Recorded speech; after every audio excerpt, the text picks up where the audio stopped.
So it's my pleasure today to be talking with Dr. Dave Francis, who's Principal Research Fellow at Centrim at the University of Brighton.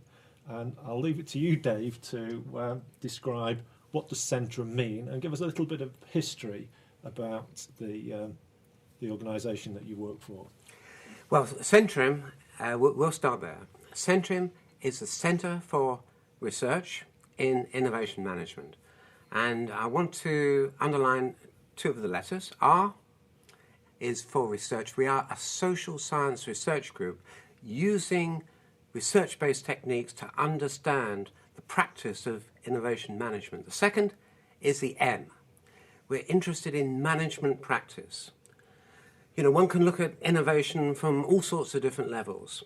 At the national level, in relation to technologies, in relation to the dispersion of technologies around the world and so on. But we're particularly interested in the management issues connected with innovation. So we're absolutely involved in practice, in how things are done for good or ill. And as far as Centrim is concerned, we were the first research centre of its kind in the United Kingdom, one of the first in Europe, and we try to innovate ourselves and remain at the cutting edge of our particular small discipline niche. All right. As you know, I used to work for Hewlett-Packard, a company that we've talked about their history and innovation.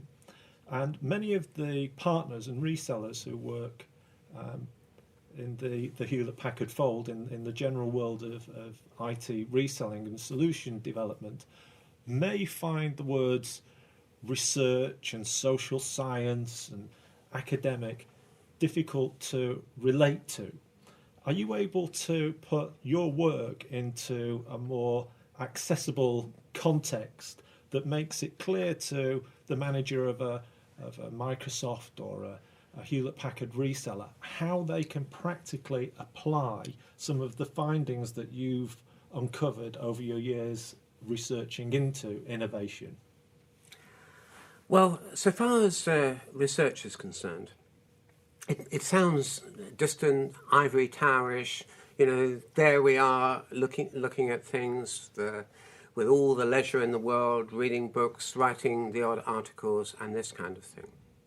And so far as I'm concerned, if we did do that, and we did that alone, we will be adding no value to anyone. What we're interested in doing is using the discipline of science to move beyond personal prejudice, to move beyond anecdote, to look at things deeply and thoroughly, and to draw the lessons from them, which we can trust. We're interested in producing credible knowledge. So, for example, when I did my study of 106 innovative organizations to understand what it was that made them different from other kinds of organizations, I wound up with nearly 300 hours of tape recordings. We did lots of focus groups. We analyzed the data for months so that each component of the model that came out from that analysis could be traced back to the data and cross-checked. So we're interested in using research to produce reliable knowledge that is really useful to practitioners. Okay.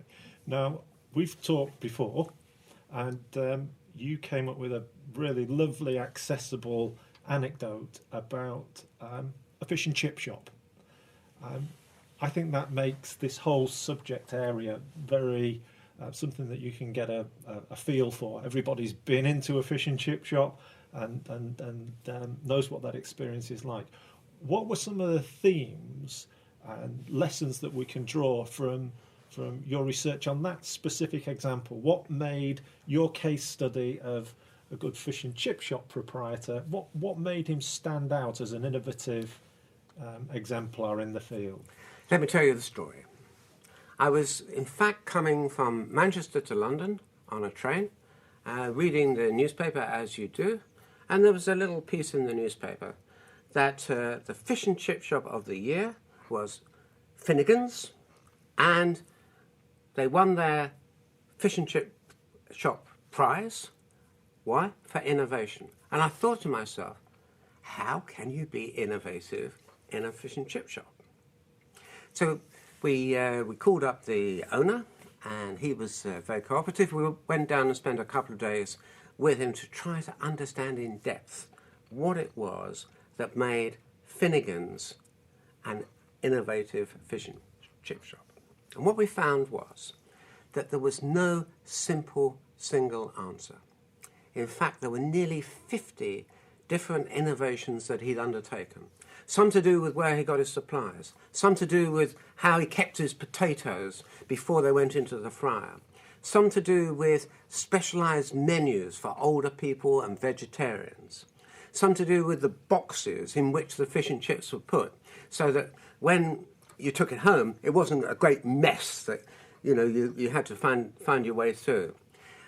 He even had a way of putting vinegar on the chips, which is a great English tradition, with one of these squeezy bottles that you use to spray aphids on rose bushes and this kind of thing. Didn't actually use them for the same purpose, of course.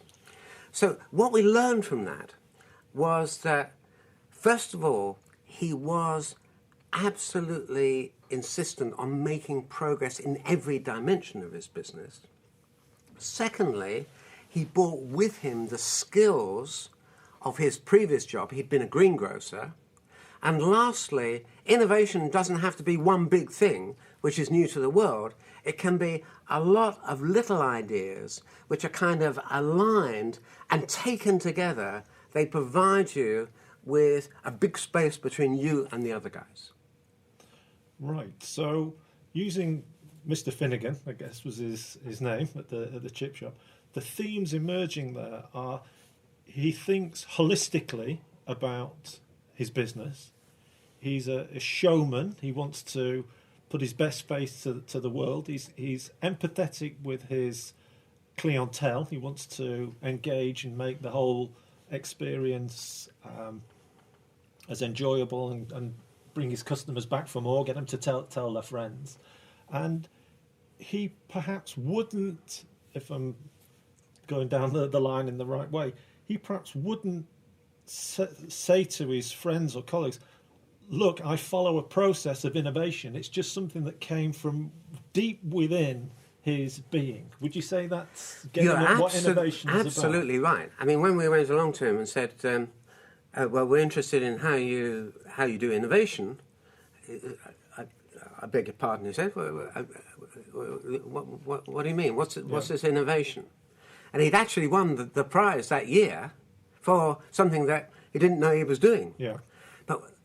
And that's one of the really quintessential things about innovation, which is very important. And that is we tend to think it's new. In fact, innovation is as old as the hills. Quite close to Brighton, on the downs nearby, you can go to the remains of a Neolithic flint mine going back 4,000 years. And you can see how they improved their knapping of arrowheads generation by generation. So they became better, sharper, more efficient. The knives, actually, you can still shave with when you find them as well. Innovation is not something which we've just discovered.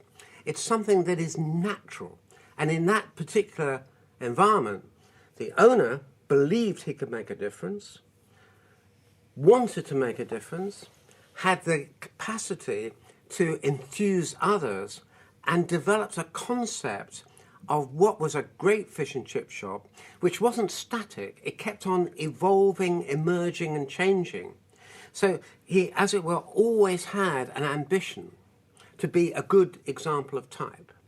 And it's that kind of attribute that you find in innovation champions in large organizations and small ones. One of the things that we do find, by the way, is that we tend to think of innovation as being something that either comes from the top of the organization you know, we're going to develop this new pharmaceutical compound or whatever it is, or the bottom, you know, the Kaizen sort of thing. What we found in bigger organizations is you need innovation in the middle. Every department, every functional group actually needs to look at how they can beg, borrow, or steal, or invent new ways of moving forward. And it gives energy, it gives momentum, it actually enlivens the organization. It's not something which is, as it were, a thing apart. It's something that should be and is woven into the human experience. So it's not innovation by numbers, it's not step by step, it's a cultural shift, and it's exhibited at every level of the organisation. I have heard you talk about an airline that you did some work with. Is that a good example of a business that has managed its innovation in an appropriate and effective way? Okay, well, let's take the airline example and then dissect it. Yeah. I'll tell you the story briefly, Okay. and then we'll use it to explore in more detail. The airline, in that particular year, when I went to look at it, had become Airline of the Year. And the report identified that they had innovated in service. So, question was, how had they done this? What I learned when I was doing my interviews and research was that about 3 years before, they put together a team with about 10 people from their organisation, 10 people who were experts in different kinds of catering and service-orientated approaches, and they formed an ad hoc team for that purpose. And that team started exploring the cutting edge of what was possible in service, and also they took, I think, something like 200 hours of videotape of passengers experiencing their current service. And they sat down and they analysed them, and they came up with a new service concept, at least it was new at that time. And the concept in essence was that instead of us giving you, the passenger, what we think you need when it's convenient for us to give it to you, we will respond to your needs and give you what you want, within limits of course, when you want it. So it's a much more customer-driven service concept. And then what happened was, after they trialled it, checked it, rehearsed it, changed it, and so on and so forth, they committed. This is what we're going to do. And then the challenge came to put that service concept into effect in every flight all around the world whenever one of their planes flew. And this required discipline, conformance, standards. It required keeping to the formula. Yeah. So what do we learn from this story? Yeah. Well, there are different phases in innovation. It began with a sense of an opportunity. We can do something in this area which will really make a difference. Then there was the task of putting together, if you like, the creative team. And that actually needed to be diverse, needed to have all the capabilities. Very fluid and flexible, it was creative. Then, let's test it, see if it works. You know, the hard work of actually trialing, learning, adapting. And then the big commitment. This is the way we're going to go. Not that way, or that way. We're going to go this way. And the commitment needed to be in terms of philosophy. It needed to be in terms of the competencies, the training. You can imagine what it took to get all this to happen. And then the discipline of actually putting the ideas into effect. And actually, from that experience came new improvement possibilities as well. So what we learn from this is that innovation isn't all about creativity. It requires lots of other things as well. It requires everything that is needed to transform an opportunity into value that has been created. And it's that we need to understand, that we need to manage. So it's not we don't need systems and numbers. It's not that we don't need passion and enthusiasm. We need them both. And they need to fit together harmoniously and intelligently in order for innovation journeys to be successful. Yeah, so those are big themes emerging there. But at the beginning of that process, I got the impression, and I've certainly heard you say this before, that that top team are, before the whole process starts to roll out, are required to make some bets, to decide what is the distinctive thing that can be changed in the organisation to make the biggest difference. How could you sort of flesh this idea out a little bit about best practice in getting your bets on the table, knowing which horses to back and the form to follow? Is that okay? Something you can do? I'm just going to take a step back and then I'll answer your question. Okay. So far as the top team is concerned, our research, and actually we're currently researching into exactly this topic, our research indicates that top teams need to do 4 things. The first is to look at their strategic intent as an organisation. This is what we want to become in terms of our formula for competitive advantage, comparative advantage, whatever it is. This is the way we position ourselves. These are our core values and so on. This is what we want to become. And then to say, in order to get there, we need innovation in this, this, and this area. So innovation is, if you like, a servant of strategy. It's a way of achieving strategy, number one. So they need to relate their innovation big picture agenda to their strategy. The second thing that is important is that innovation requires the development of specialized capabilities within the organization. So you have flows of innovation coming from different areas. You know, in large organizations, the top team can't do it. They need to create the capacity to have, if you like, flows of initiatives moving in the right direction. Just take a big supermarket, for example. It needs the procurement people to be innovative in where they find products and this sort of thing. The training people to be innovative in the training and development of staff and so on and so forth. So they're developing what we call dynamic capabilities within the organization. The third thing that the top team have to do is to be engaged in innovation themselves. It's not enough to say, oh, you get on with it. No, it doesn't work. They need to be kind of hands-on, especially with big projects, and engaged with it, putting their passion, their enthusiasm, overcoming obstacles, kind of giving it that life force. And the fourth thing that top teams need to do, and they won't like this when they're watching this video, is they need to behave in ways that do not stifle innovation. Our research is that some top teams actually get in the way of innovation happening. They kind of put the lid on it. They stop that natural energy coming through. Now, as part of this, top teams need to take bets, make bets. They need to say, well, we can't do everything. We're going to go down this path and not that path, or that path.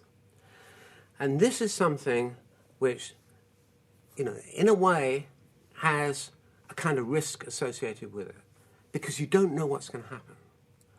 You are taking your core principles about what a good organization is and what you need to become, and you are, as it were, charting a path to getting there. And in order to do that, you are saying, well, we're going to invest our resource, our capability, and so on in doing this. And when that can be done with quality, you have a greater chance that more innovation initiatives will add value faster than cost. Right. That's very interesting, and it puts the spotlight on those top team discussions about where are we, where could we go, where do we want to go, and how are we going to get there. Have you got any advice for a top team that's going through or beginning to engage with that process of saying, for example, it might be a football team. You know, to be a great football team, we're going to set our stall out and we're going to win. Let's say it's the Champions League. Or if you're running a fish and chip shop, we're going to be the best fish and chip shop in the whole of the Northwest. Or if you're an IT reseller, we're going to become the preeminent reseller of a specific type of solution. How does that goal setting thing work? What's the dynamic of that, and what advice from your observations would you give a team when they're in that mode?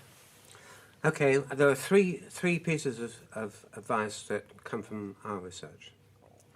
The first is that organizations need to be seen as systems, as total systems, in which different parts, subsystems if you like, contribute to the whole. So let's say you have a hotel. You know, one of the aspects of the hotel is marketing. Another one is the comfort of the bedrooms. Another one is the quality of the restaurant services, and so on and so forth. Hotels have about 10, 12, 14 different distinctive departments. And each of those departments needs to innovate, but within the context of creating something which is a whole, which has a unity and identity. Let's say, for example, that you go into a hotel and the restaurant, they specialize in being 3-star Michelin. You know, this is the way they want to do things. But the people who service bedrooms and so on, they are specializing in cost reduction, not doing anything unnecessarily, not one penny wasted.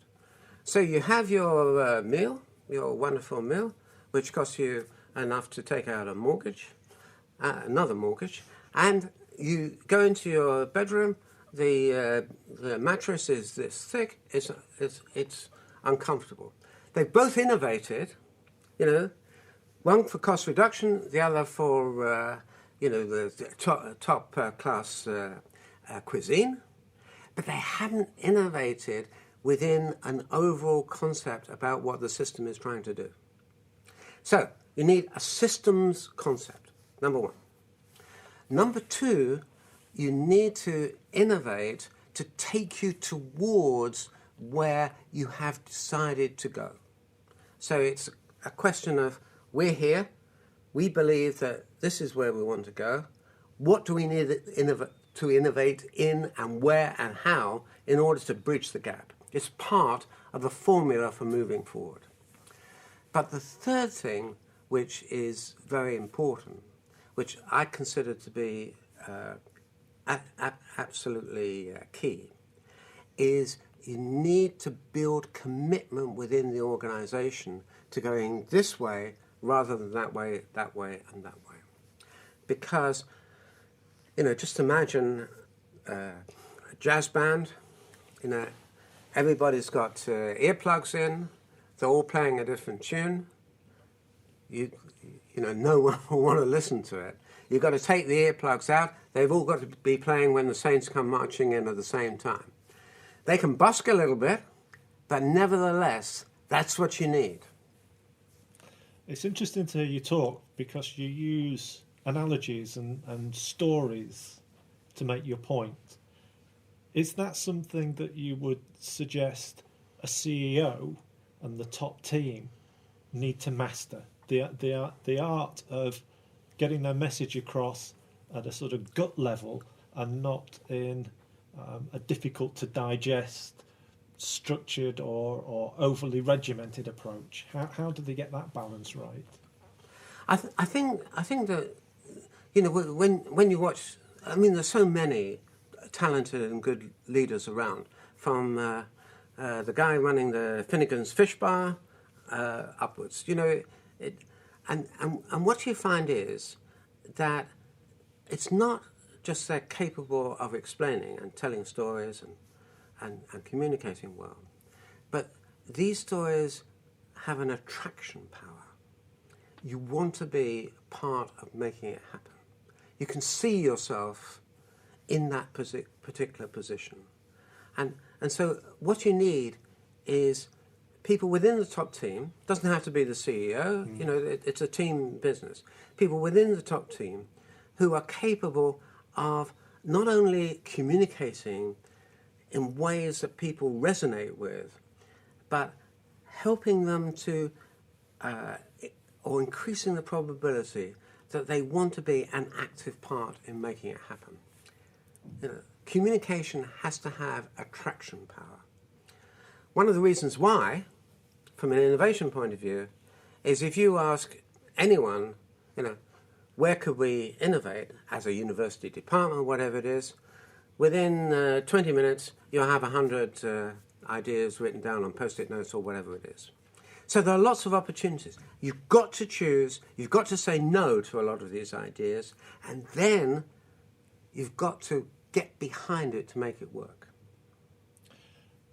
So you talked about innovation as making the right calls, getting your bets on, but also freeing up your team to be aligned to the mission, but to bring their creativity with them to work. In that mix, how tolerant ought the CEO and the top team be to occasional failures? Oh, you need some failures. Because most innovations have some element of gambling about them. You know, you're going to the races. Not all. There are some which are no-brainers, but many or most, they have a gambling dimension. And as those of us who've been horse racing know, no matter how much you've studied the form of the horses, you know, the lie of the ground, the skill of the jockey, the competition and all these things, you can't get it right every time. So you need to fail, but you need to fail fast and you need to learn from failure. So it's in utilizing failure rather than seeing it as failure that the secret lies. There's a mindset connected to each of these phases of innovation. Right. So, mindset. Do you feel from your observations that people with the right mindset are born or made? Is it predominantly a learned technique, or is it something that you have a genetic disposition towards? Are you a natural risk taker, or can you learn how to play the game? Well, as a researcher, I can tell you that we haven't undertaken that particular piece of research. But there is a field of research which looks into the personality, the character, the backgrounds of people who undertake this innovative roles. And in summary, what the research says is that certain people appear to have, if you like, a greater chance of doing this well than others because of their personality makeup. But it lies dormant until you feed it and develop it.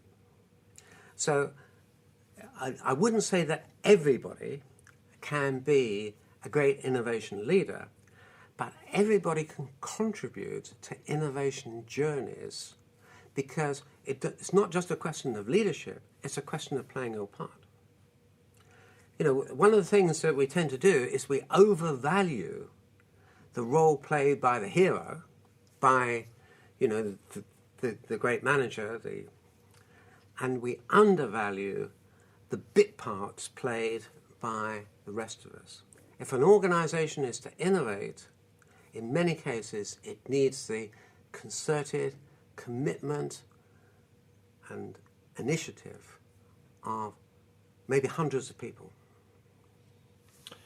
Now, I've really enjoyed the conversation because, to my mind, sitting with you, I really get this strong sense, and you talked about the history of Centrim, that you've seen many businesses go through this exploration of how to innovate, how to be entrepreneurial, how to get your chips into the game. You know, you've got to be got to be in it to win it.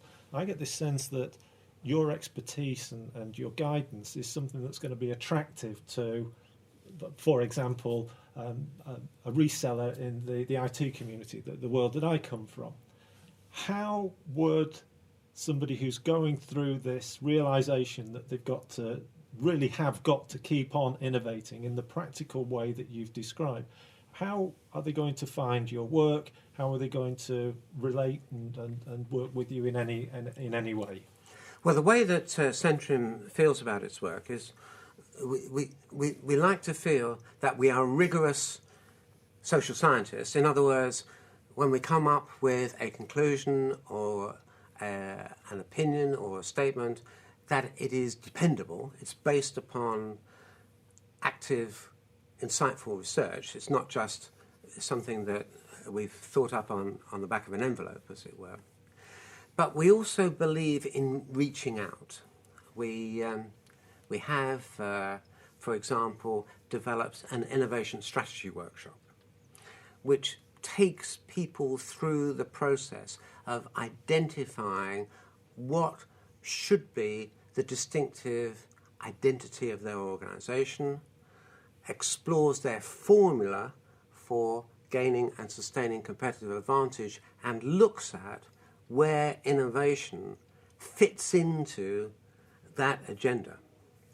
And we've also developed something which people can use in the middle of organisations to help them to learn how better to actually contribute to and lead individual innovation initiatives. We've written hundreds of papers in our area, published in magazines, academic books, academic journals, and so on. We want to contribute from the perspective of academics to something which is, as I said earlier, a very significant aspect of life generally, of many organisations. And what we're able to do is to capture kind of key insights and put them together systematically and make use of them. But step one is to go to the Centrim website, where we have an overview of what we do, and our people are keen to interact because we learn from it. This is where we get our insight. In general, academics don't develop new thinking in the management area. It's the managers who do it.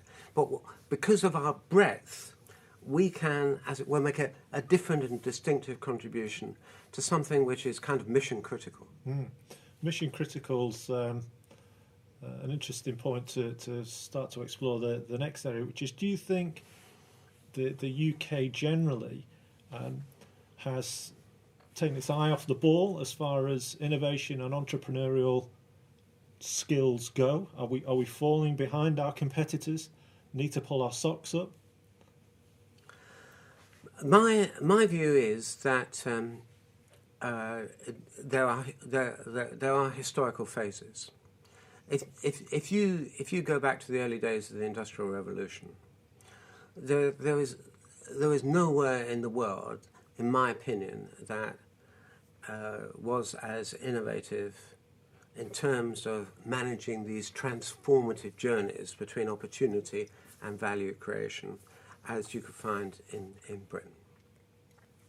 And then if you look post-war, there was a period in which the kind of capability and the legitimacy of innovation went through a very hard time.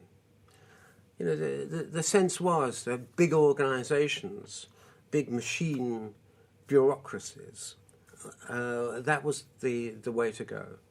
And certainly when I left school, there were relatively few people who saw themselves as entrepreneurs.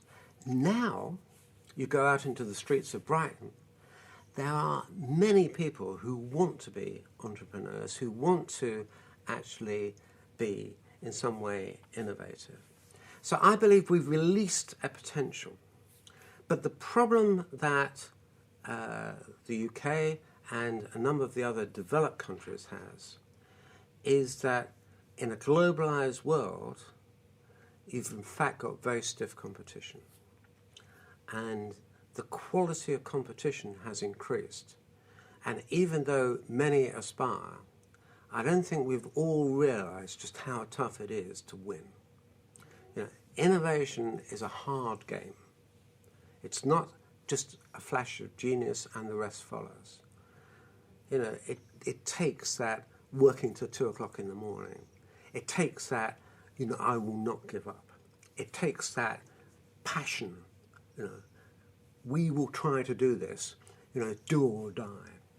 It takes the realization that, yes, we've got this creative idea, this opportunity, whatever it is, but it will remain latent unless we feed it and we give it the commitment, the discipline, the systems, the interrogation, the different activities that are needed to turn it from being something that's latent into something that is actually substantive and capable of creating value. So it's in the hard work rather than the aspiration that I feel, and this is a personal rather than a research view, that I feel we need to recognize that we're not strong enough at, and we need to get stronger. Can I come to a final point here? Just ask you to talk about this, which is you talked very eloquently about Finnegan's. Great example, Finnegan's Fish Bar. Mr. Finnegan had he had self-belief. He was confident in his own skills, and he had a desire to make a difference. He was not going to be knocked back at the first failure. We talked a little bit about failure. And the end point of his work is add value. I've heard you talk about a wider definition of adding value, because it's tempting to say value is added by putting another naught on the end of the profit and loss. But I think you have a much richer definition of the added value that innovative management and entrepreneurship can bring to our world. I'd just like to get you to talk a little about that. Absolutely.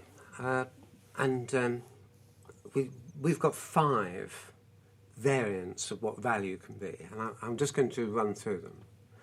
But just to put my hand up and admit to an error.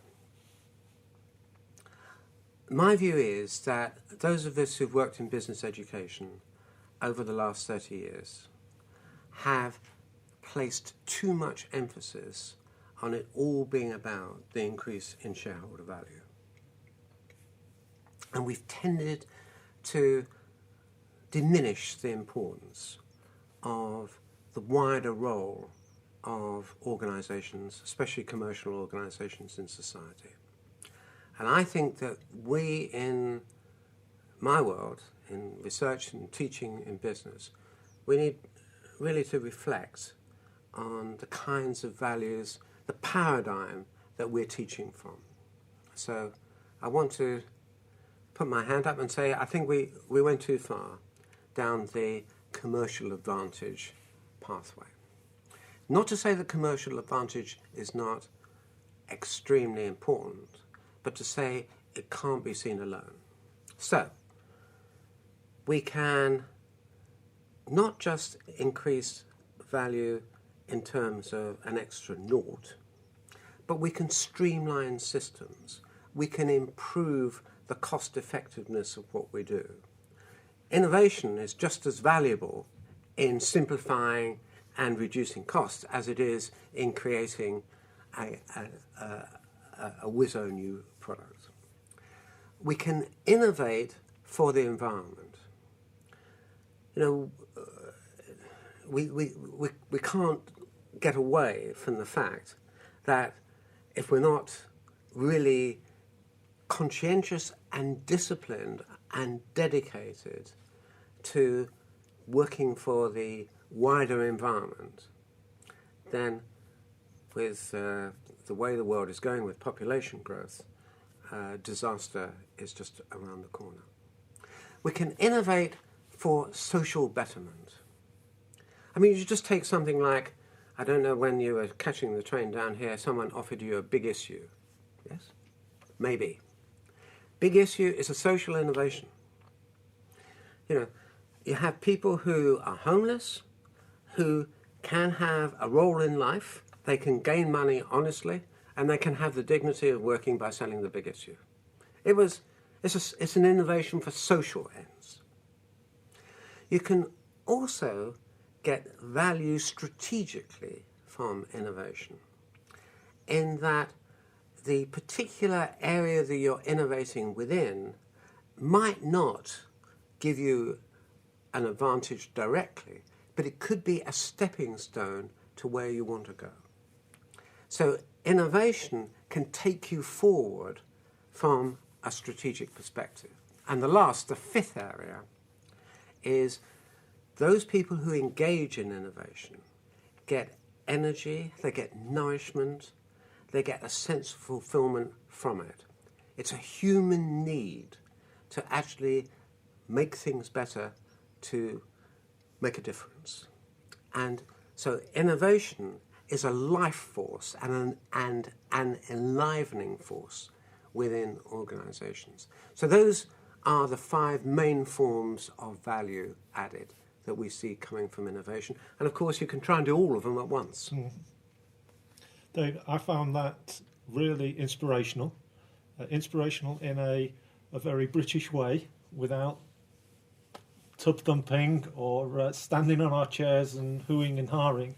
I found that you speak from the heart, you speak with passion, you speak with experience, and I know that you're not an overt self-promoter, and maybe this is not the way you'd want me to finish our chat, but I hope that people who've tuned in and watched us talk about innovation feel as inspired as I do, and they come and seek you out because of the quality of your thought and the contribution that you and Centrim are making to this critically important debate. And it's been a privilege for me to talk to you today.